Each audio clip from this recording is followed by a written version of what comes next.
Welcome to SEAT's Tech Team tutorial on customizing your iPad's appearance. The choices you have for the visual display are many. Some changes are quite subtle and some have more impact, so do play with the setting to get a gauge on how each one impacts you. In this video, we'll be going through the settings within display and brightness, screen and dock, and wallpaper.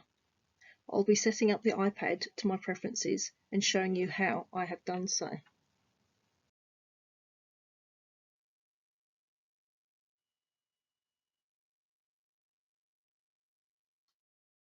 Firstly, do you know your way around the iPad?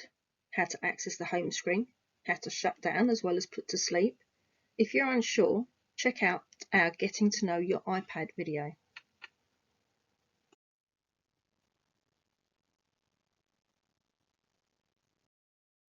So, let's open up our home page. Press the home key if you have one, or swipe up. Tap the settings icon and scroll down checking the left column. Below General, you will find Accessibility.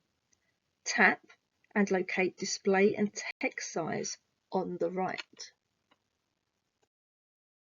In the Display and Text Size menu, working in order down the list, I will tap to toggle on Bold Text.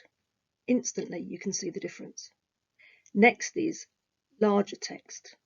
Tap and the screen changes. So, large text,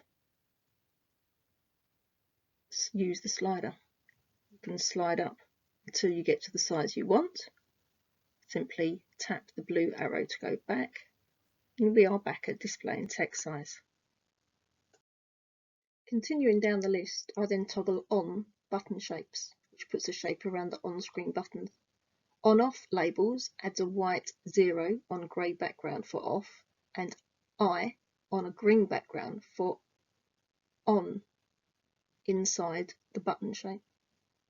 Reduce transparency can blur some backgrounds. Increase contrast increases the difference between foreground and background colours. As I said before, it can be beneficial to do one setting and play with the iPad, going onto Safari and apps to see the impact your change has had. Down the list we have Differentiate without colour, which I have not used.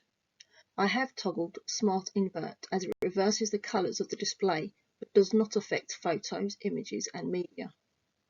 They are all the display and text changes I usually make.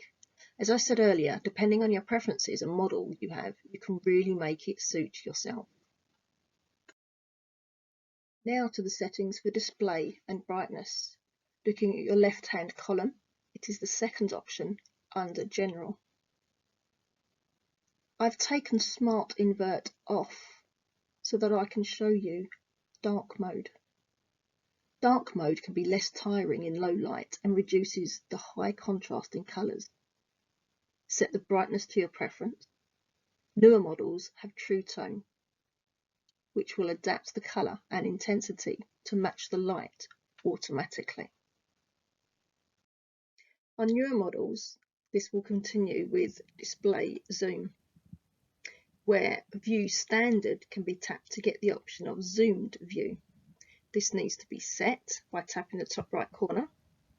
Use Zoomed, the blink off resets it, and then we just press Cancel.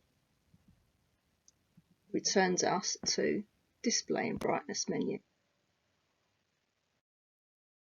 Now, looking at our left-hand column of options, we are going to go to Home Screen and Dock. Choosing the bigger option increases the size of each app icon and limits them to a maximum of 20 per page.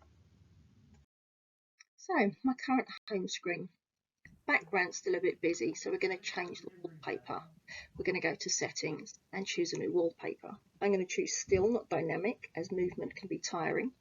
We are going to scroll down to find the plain black background, which I'm going to set at the bottom right hand corner and set as both home and lock screen in the centre. And then I simply back out until I get back to my home screen. So that's my iPad set up for my customised appearance. I hope this makes it easier for you to enjoy your iPad.